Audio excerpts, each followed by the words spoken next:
later in the episode. Magneto is the most important one because a lot of people actually do that. They actually make a tinfoil hat and they put it on their head. I mean, it'd be extremely disrespectful to try to cosplay Xavier. Yeah. Yeah. When you think of like the Disney animated Hercules, who do you what is the standout character to you? Hercules. Hercules? I mean, the movie's called Hercules. But I mean, I tend to disagree. I'm only agreeing with everyone. They're going to say Hercules, but no, mainly Hades is the main. I actually don't think that everybody thinks that Hercules is like the standout character. Well, I mean, you see like the title Hercules, you're going to be like, oh, Hercules. Yeah, I mean, I get that point, but when it comes to who's more memorable, out of all the scenes of Hercules, do you remember most of them? Yes, I do. And actually, the most memorable one is that girl that Hades hired. I forgot her name, but the fact that you defaulted to somebody who wasn't Hercules is kind of my point. My point here is that Hercules is less notable than other characters in the movie. Exactly. Oh, yeah. You're right. Like people remember like Hades. Like my particular scenes that I remember, like there's the hair joke where he's like, well, wait, is my hair out? And then there's like all of his freakouts and just all of, like, he is the dominating character in any scene he's in. Hercules is actually like his existence is purely dependent on bad guys existing. That's what I want to talk about today, which is villains that were more notable, watchable, or even likable than their hero counterparts. Let's get on it. I'm ready. Are you ready? Yeah. Oh, I'm ready. You ready? Well, I'm CRollur. And I'm Willy. Welcome to our podcast. Well, I guess we should probably go over like heroes and villains and yeah, I mean like villains that people remember. Like everyone remembers Joker. Everyone remembers Bane. Oh yes, Joker. Joker's a really good one for me because, especially like Heath Ledger's Joker. Like Heath Ledger's Joker made that movie. That's like there's a lot of people who agree. Like it's because they stuck with the comic book theme with that Joker being crazy and not a comedian, right? Yeah, and I think a lot of people like watching. Like maybe they don't support what he does and his actions, but they like watching him. He's a likable villain because he's you could watch him, you like watching him, you enjoy watching him. You know what? He's entertaining. The thing with Heath Ledger and Daniel Day-Lewis and Leonardo DiCaprio all have in common is they will actually play the character off script just so they actually think they're that character. That brings up a good point. I think sometimes when it comes to like, particularly when it comes to like movies and stuff, I think who plays the villains has a lot to do with how likable they are as a villain, or how watchable, like how entertaining they are. Because certain people make certain characters. Yeah.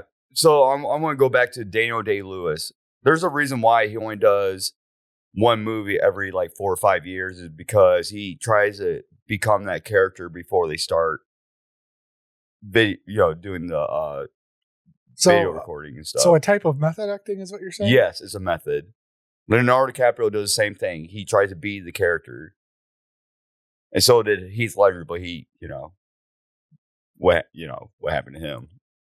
Like before we continue further, I should because I'm going to be using terms like protagonist, antagonist, hero, and villain a lot. Explain all three. Well, a protagonist is like the leading character, the hero of the story, like whoever the main character is, essentially. Whereas an antagonist is the person opposed to them. They antagonize the main character. They go against them. Okay. Being an antagonist doesn't make you a villain. Gotcha. It just makes you opposed to. It's basically like that. The news guy from Spider-Man is like, "Damn it, Peter." Yes, he is an antagonist. He's not the villain. Now we're on the same page because I was thinking that we're talking about the villains that purposely try to piss people off. I think mostly we're probably going to be talking about villains, but I'll accept antagonists here. All right. I want to get back to the thing because I think Out of the Star Wars universe, who do you think the most notable person is? Obi-Wan Kenobi. Really? Yeah. Man, you're going against the grain on everything. Really? I was thinking Darth Vader. I mean, how many people do you know that go dressed up for Halloween as Obi-Wan Kenobi? Versus how many people do you think get dressed up as Darth Vader? Well, because Darth Vader looks cooler. That's why they dress up like him, and it costs a lot more money. I mean, like just showing up in a bathroom robe to a convention, it's kind of. I'll concede on that point, but at the same time, when it comes to like people showing up like on like showing up at the Disney park things, Vader is probably one of the ones that people want to see. All right, so let me ask you this one. All right, so when you were a kid watching Star Wars, the old ones for the first time, when Darth Vader killed Obi-Wan, you're like, no, not Obi-Wan. Or were you like, hell yeah, go Darth Vader? I mean, you don't have to agree with the actions of the villain to like the villain or to at least enjoy watching them. It's a good villain, I'll tell you that. Like when Star Wars episode... I'll put it to you this way. Who is consistently throughout the movies of the prequels and the original trilogy? Who is that story really about? The bad guys? It's about Anakin Skywalker. Yeah, he's a bad guy. Yeah. It's funny it's a story of Anakin Skywalker. It's funny you mention this, because I remember when Star Wars Episode 3 came out, everyone was wearing like Darth Maul shirts and stuff, and everyone was like buying those double lightsaber things. Yeah, Darth Maul, speaking of like another villain from that series, Darth Maul was freaking badass. And he was badass, yeah. And people liked that. That's another one. That's another Everyone one. wanted to be like Darth Maul. They didn't want to be like fucking that guy carrying the green lightsaber. What's his name? Qui-Gon Jinn or something like that. No one cared about him. The green lightsaber is usually Yoda. Well, Qui-Gon Jinn, the one that trained Obi-Wan Kenobi. Yeah, I get. And everyone didn't care about him. But they're like, Obi-Wan Kenobi lived. He was actually probably the most written off character. Like, I would believe Obi-Wan over Qui-Gon. Yeah, yeah. But I get what you're saying. Like, but I think more people like Darth Maul over Darth Vader at that time. You know what? I'll say it. Darth Maul probably, at some point, was probably more infamous and more likable than Darth Vader. Can you imagine if they would have stuck with Darth Maul? If Darth Maul would have just, killed Qui-Gon, then Obi-Wan Kenobi escaped, and they kept bringing back, Darth Maul, dude. I don't know if you know this, but Darth Maul didn't die. He got cut in half, dude. He's dead. No, he came back, and he has spider legs. It's like robotic spider legs. Is that a cartoon? Yeah, but it's canon. They don't count. Whatever you say. Come back with spider legs. I mean, he does have like a face like a Black Widow or something. Yeah, I want to go to an speaking of cartoons and stuff. What about The Lion King? The most character. All right, so this is like a test. All right, I'm not gonna say that Scar is the most notable villain. No, or most likable villain. Actually, no. But I personally think that he's more notable than Simba. No, actually, the hyenas are, because you got three different emotions. You got a dorky one. You got one that has somewhat common sense, and then you have a smart one. So you're getting all three at the same time. The hyenas, yes. Oh, yes, so right. Oh, damn. Oh, God. Yeah, I think. And Timon and Pumbaa was kind of up there, but they're the good guys, so they don't count. I mean, when it comes to likable characters, Simba is actually lower on the list. Timon and Pumbaa are ranked above Simba in my list. So are the hyenas, and it's probably narrowly beating him out is Scar. It's the voice acting that they did with Simba when he grew up. It was not there. That's why a lot of people. Well, I think one of the other things is like the entire movie revolves around basically Simba running away from his problem. He grew up and he still sounds like a little bitch. That's what it is. Like, even when you're like 8 years old, you realize that. You're like, he's still a bitch. I don't think we thought about it in those terms. But I mean, close. I don't know. I don't know if I'd have said he's a bitch at 8 years old. Well, I'm thinking that, but well, no, I wouldn't say that. I'd be like, he's a wussy. He ran away from his problems, and and he waits to, he gets help from like other people to help him. No, he should have went in alone and took down Scar. Yeah, unfortunately, he ran away from his problems because he thought that he was the problem. Even then, he should have just like faced it. Those hyenas were really good at their part because they actually saved Scar the problems of doing his own job. So the hyenas took a lot of jobs that he should have been doing. Not only that, but they're like the comic relief.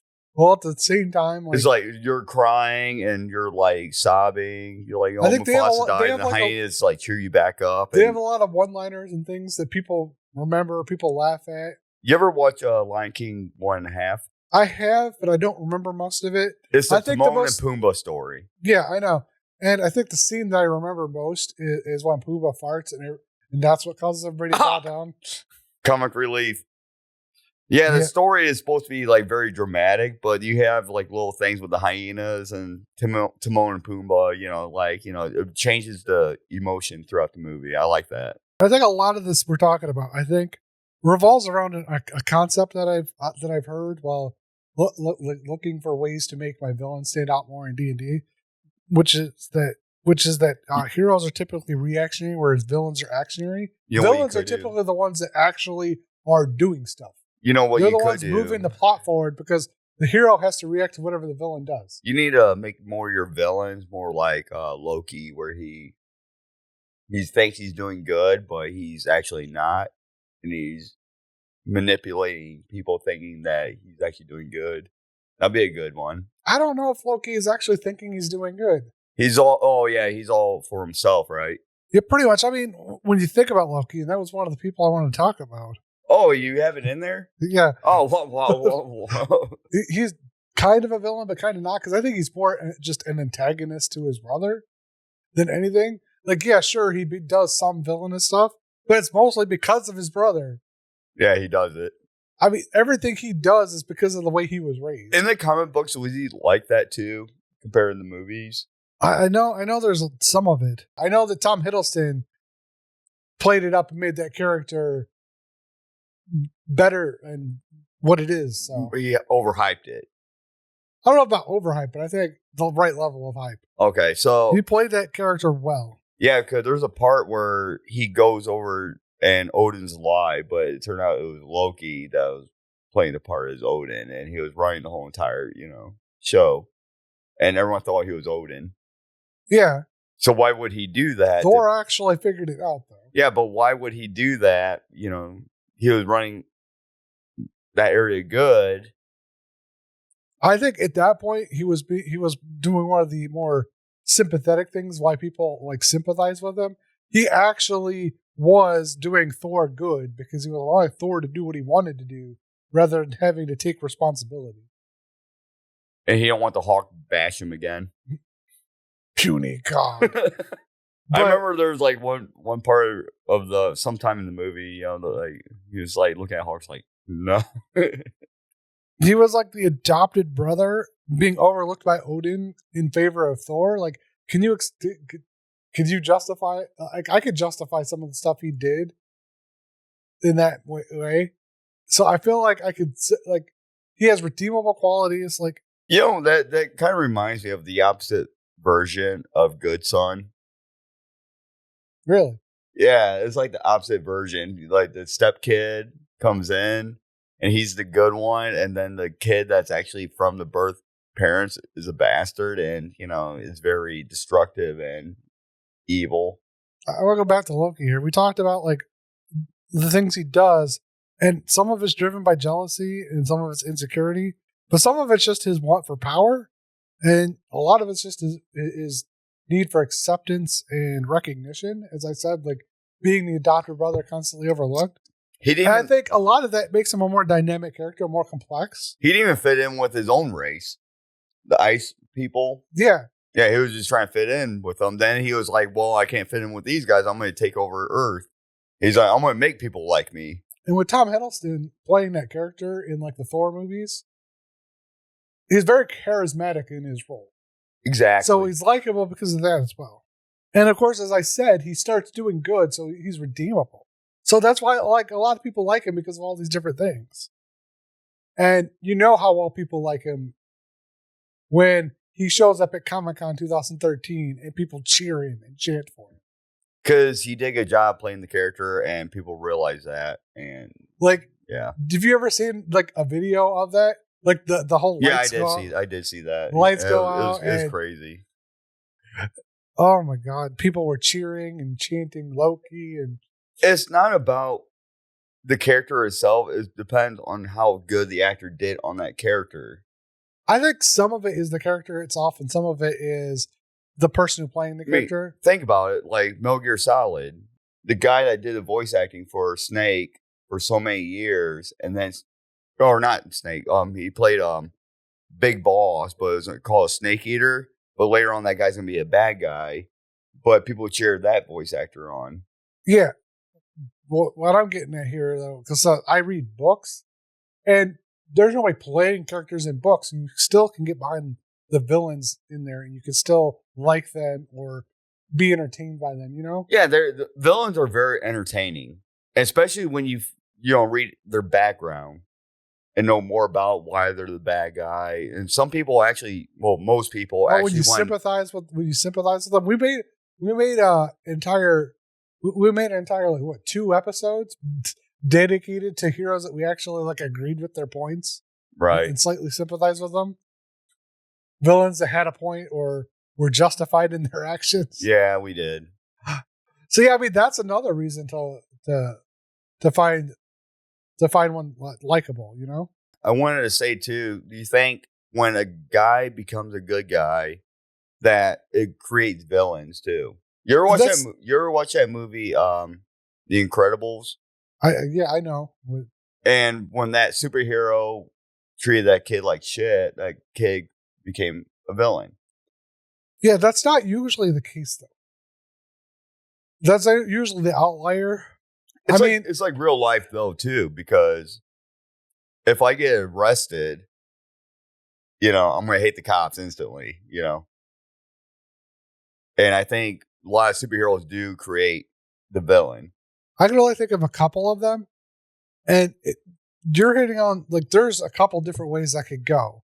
One is where the status quo changes because of a hero, and that's when heroes become reactionary, which flops the normal. But then there's also like the case with the Incredibles, where the villain is literally created because of a jealousy reason, which ties in. He was jealous. Yeah, so he was already jealousy is a okay. I see what you're saying. The supers. He was after the supers. He became villain because of them, but more or less because he couldn't be. You know who that put me in mind of? Lex Luthor. I don't know. Lex Luthor did that all on his own. He was just like, oh, we got superheroes. I'm gonna become a superhero too. Then he realized he was a villain. I guess there's more examples than I thought for that. Oh, okay. Let's hear it. No, I'm just saying, like you're bringing up multiple examples. I can only think of 2. All right, give me 2. Oh, it was the Incredibles being one, like Megamind being another. Oh, but yeah. Megamind literally created the villain. He tried to make a hero that turned out to be a villain. Yeah. So those were the 2 that where I was coming up with. No, gotcha. And speaking of Megamind, like he's not necessarily technically he's a villain, but he's also the hero. So I don't know whether or not he would fall in the list for this, but he does present one of the reasons why people find certain villains likable. He just wanted attention. That's all it was. He just wanted attention. He didn't care about the money. He didn't care about nothing. He just wanted attention. Well, yeah, I mean, he was looked down upon all his life. Yeah, but he wanted the spotlight. That's my point here is that he is pretty much one of the examples of why people would like a villain or find them entertaining. At the very towards the end, when he's fighting, he's like, the difference between you and me is. Remember when the difference between you and me is like I do it with style or pizzazz or something like that. Like they made him they made him very what's that word? Oh, it's presentation. He's like, the difference between me and you is presentation. And I think that right there nails like a lot of the reason why people like villains. Is because villains are more interesting. Yeah, just in general. They have more interest. They have more stuff going on and more character and more depth. And they are more bombastic usually. You think when the Avengers movies were coming out, and towards like the end of it, they brought Thanos in. Do you think Thanos was very? I honestly think that Thanos was probably the weakest villain of the entire. Okay, series. that's what I was about to say because like even I know this. I didn't care for Thanos.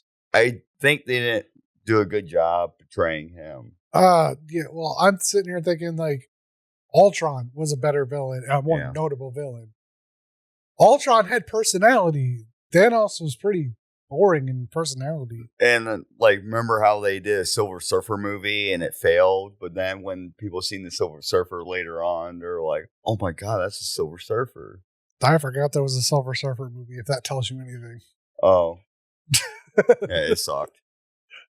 Like I know it exists. I just it never comes to mind. They're like Silver Surfers and save the world. Like they just did like a big time gap. One that I really like is like I actually started like cheering on the villain in this case was Cinder from RWBY. She was so yeah. She was like. I'm glad you let me watch that. She was like bold and driven and calculated. And even when things went wrong, like when Torchwick fucked up, she's like, that's fine. We'll just we're moving on to phase 2 anyways. Like she just had everything set in place. She was like charismatic. And then they took away her voice and made her meek. And that pissed me off. Like she kind of reminded me of you. You always have like 4 plans if plan 1 don't work. Yeah. But at no point at no point did she ever waver in her plans. Yeah. And honestly, when it comes to that show, even Torchwick, the guy dressed in all white, if you remember. Yeah, I remember. Yeah, he's more notable than the main character, Ruby. Yeah, it just depends. Like what I liked about him was his banter and his charisma, like the way he presented himself. Like every time he's just a suave dude talking to these people. And like he just doesn't give a crap. Like even when Team RWBY shows up to ruin his day, the worst you're gonna get out of him is a mild complaint. He usually has some type of dialogue ready for them. And you ever watch Naruto? Yeah. You remember actually? Are you gonna say Pain like a lot of people? No, I'm not gonna say Pain. I'm gonna talk about the Akatsuki. A lot of people like the Akatsuki over, Naruto being the main character too. It's because the way they're dressed. I mean, honestly, I think a lot of people liked a lot of other characters way more than Naruto. Yeah. I mean, Sasuke was one.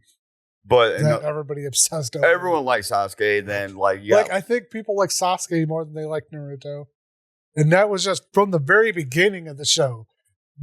Let alone the entire cast that comes after. Naruto is a little crying, whiny bitch.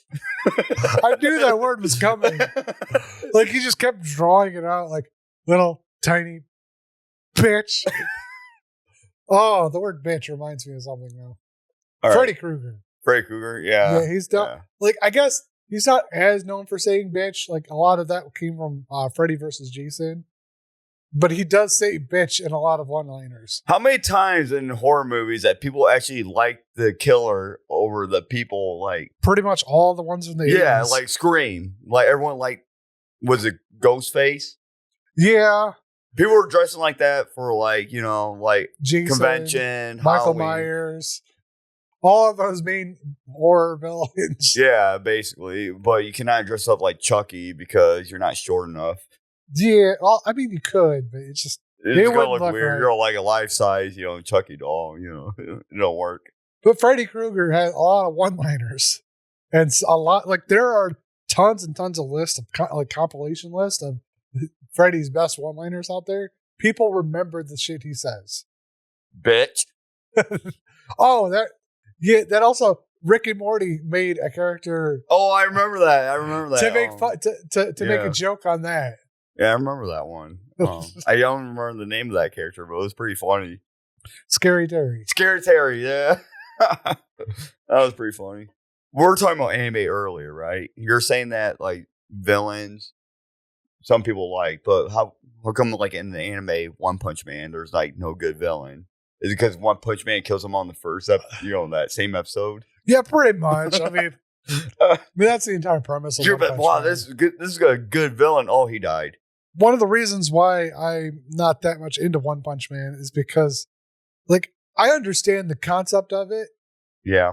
But, like, the idea that he just takes down every antagonist and villain that comes his way in one punch just sounds boring to me. Boring, yeah, I got you.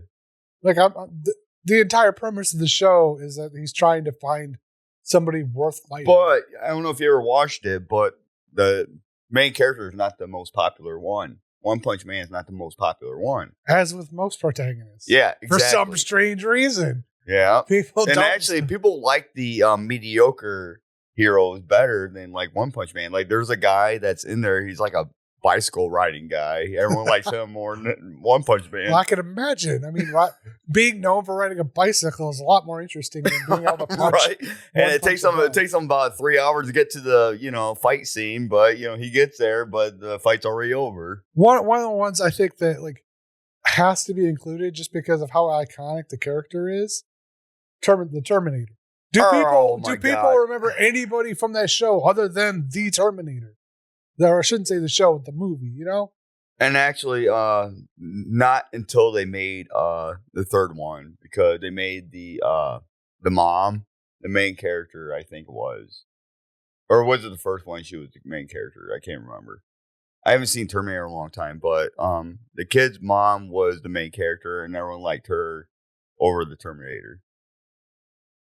Because she was a badass. I mean, sure, but when you think of the Terminator, everybody thinks of the metal thing. Actually, the freaking thing that was fighting Terminator 2, I'm going to say Terminator 2, because the first one, Arnold Schwarzenegger was the bad guy. But the second one, that fucking thing that he was fighting against was fucking crazy. I mean, yeah, like, that one obviously shifted back and forth for who was the villain. Yeah. But it still, in the end, he was the villain of, the original? I mean, there are two that I can think of that I think would qualify for being extremely notable, which is Agent Smith. And yep. Okay, so how many times have you heard, like, Mr. Anderson? Yeah. Yeah, that was, like, popular. Mr. Anderson. Was it Cypher, I think, is the other one? There was a villain? Yeah, no one really cared about him. Like, everyone went, Count Reed just roundhouse kick him and just end his life. I think he was a little bit notable in the movie where he betrayed everybody. He was. But I think that's more or less just because it was shock. I mean, it was pretty obvious from the beginning when he was telling him he should have took the other pill instead, It was pretty obvious. I mean, it's good that they foreshadowed it, but it's still kind of like, I can't believe he actually went ahead and did it. And actually, Agent Smith is like, he's not going to be more popular than Neo, but he was up there. Like, no one cared about, Neo's girlfriend or any of that. They just wanted to watch a fight. I think the only people that cared about Trinity were people that thought she was hot. Oh yeah, but like no one really cared about her. They didn't care that she, fell off of, a 10-story building, getting shot at. No one really cared about that. Well, I would say another one is Wicked Witch of the West from Wizard of Oz. Oh, most of that story is about Dorothy, and I don't remember most of it. I remember but everybody quotes the Wicked Witch of the West.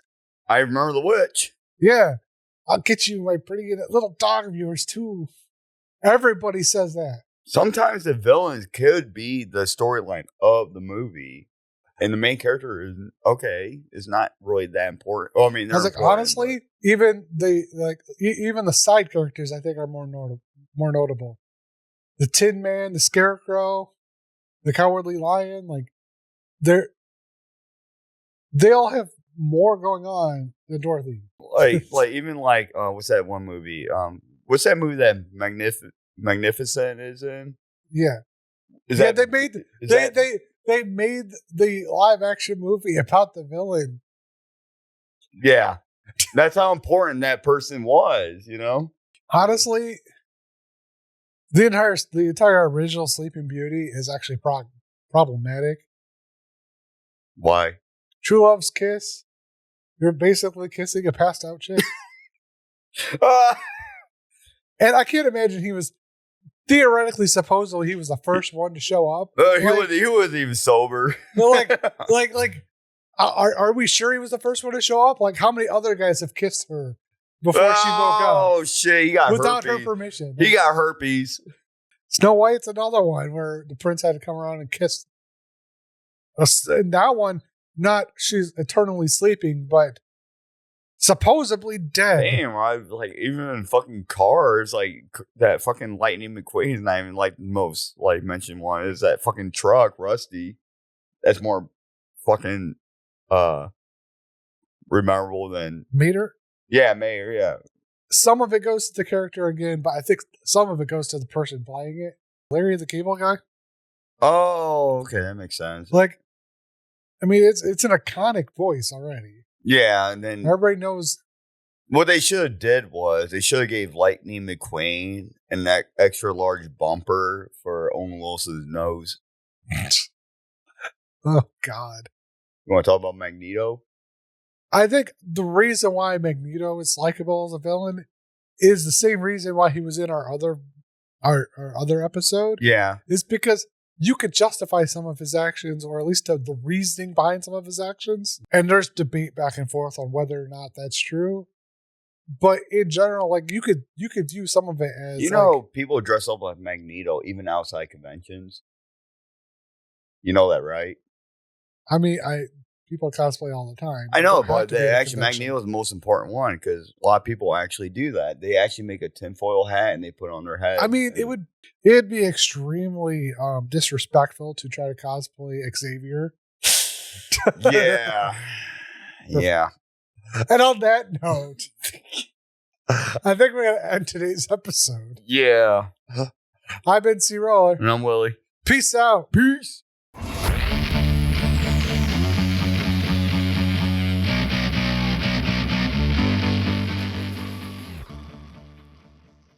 With every DC villain or whatever, you feel like they literally just do it just to fuck with the main character. Do you think that they're antagonizing the main character? I mean, that's their entire point.